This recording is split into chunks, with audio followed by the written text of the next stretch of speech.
Episode 56BH, March 31st, 2023. The Escape Issue. Wisconsin. This winter, I've been playing the song I Wish I Had a River I Could Skate Away On by Joni Mitchell over and over. I grew up ice skating. I've always seen ice skating as the most beautiful part of winter.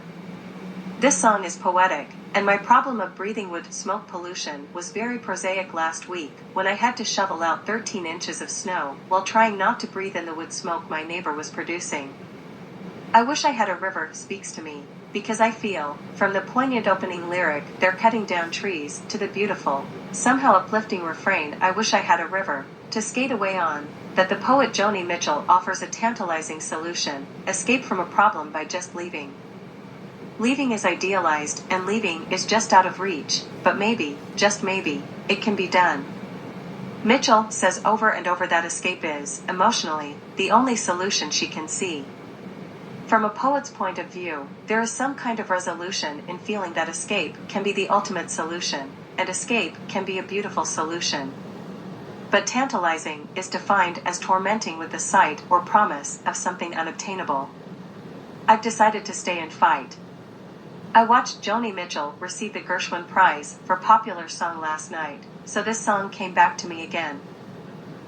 In reality, we can't leave a place and just leave air pollution behind. Air moves. We all share the air on our planet. But on a micro level, how can we obtain clean air when we live next to a wood-burning neighbor? There is the real solution of just selling your house and leaving. 12 years ago, I worked with others to pass an ordinance against outdoor wood burners in the city of Madison, Wisconsin, where I live. I got to know a woman and her husband who had fought against an outdoor wood burner next door to her, in a city neighboring Madison, in Monona, Wisconsin. The woman and her husband had been unsuccessful in their lawsuit to get the outdoor wood boiler shut down. But the Monona woman was so happy for us in Madison when our ordinance against outdoor wood boilers in Madison passed. We hugged at the Madison City Council meeting. I asked her how her ordinance was coming along. She said she had just moved out of her house and was able to sell it. She escaped, and maybe that was her only solution. In 2022, I first heard the designation sacrifice zones for people who are living in high pollution zones caused by pharmaceutical companies in the U.S. who release chemicals into the air as byproducts of their industries. Sacrifice zones have caused generations of families to experience the same predictable types of industry-caused cancers over many years. Even after many years, industrial air pollution in these sacrifice zones has been allowed to continue.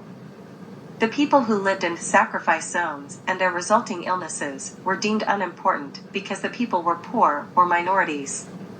Poor people and minority people were a sacrifice to industrial needs.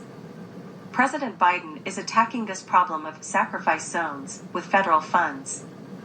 At the November 2022 White House Environmental Justice Advisory Council, WEJAC, public hearing I attended to speak about wood smoke pollution, the majority of people spoke about living in a sacrifice zone, and their plea was for funds to relocate.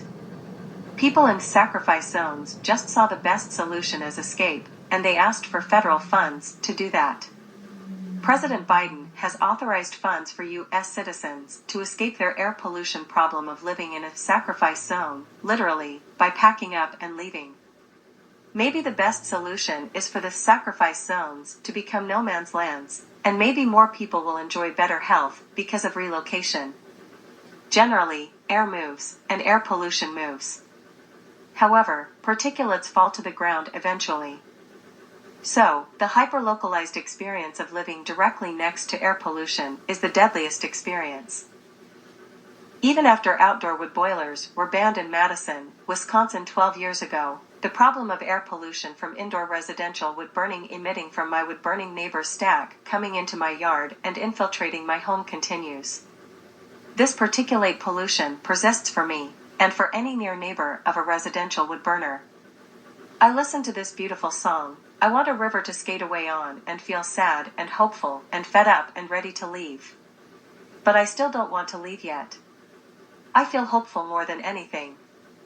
I live in a small, hyperlocalized place that I dare to call a sacrifice zone where illness is more likely, where I am a canary in a coal mine, and where I live in a cloud of pollution that many others don't yet recognize as important enough to notice.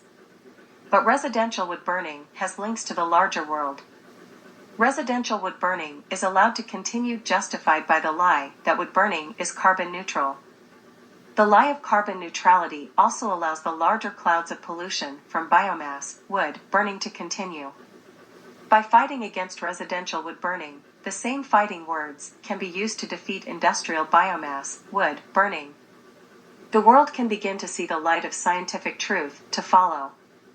By telling people the scientific truth that wood burning produces more particulate pollution of 2.5 micrometer size, PM 2.5, than the fossil fuel coal burning. By telling people the scientific truth that wood burning produces more particulate pollution by 450 times than the cleanest fossil fuel natural gas burning.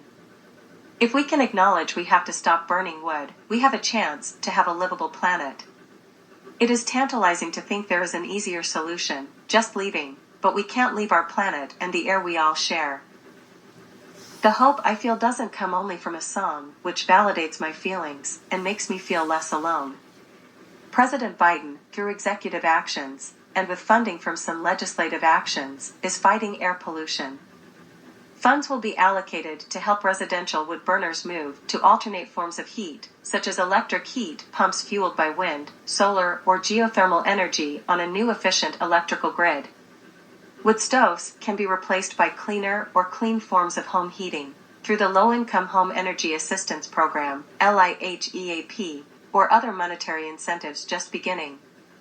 PM 2.5 monitors, such as the Purple Air resident-owned PM 2.5 monitors, can be used in the yards of near neighbors of residential wood burners to measure PM 2.5 levels above the expected EPA PM 2.5 levels of 8 micrograms per meter cubed annually and 25 micrograms per meter cubed daily. The Office of the Attorney General, OIG, watchdog of the EPA, in February 2023 issued a report saying that the EPA wood certification program is deeply flawed, allowing highly polluting wood stoves to continue to be sold, with the EPA even giving polluting wood stoves safe certification. This flaw in wood stove certification comes from loopholes to safety compliance that advisors to the EPA from the wood stove industry have insisted on. The Alaska legislature has recently tried to confuse the issue by blaming the EPA for certification of polluting wood stoves. The blame for polluting wood stoves is the wood stove industry lobbyists tainting EPA wood stove certification by industry interference and insistence on loopholes to compliance. The logical solution would be scientific recognition that home heating by any wood stove is more polluting than home heating by coal, or by 450 times more polluting than home heating by natural gas. Residential wood burning should be banned, and the proof of pollution should come from PM 2.5 monitors in yards of near neighbors.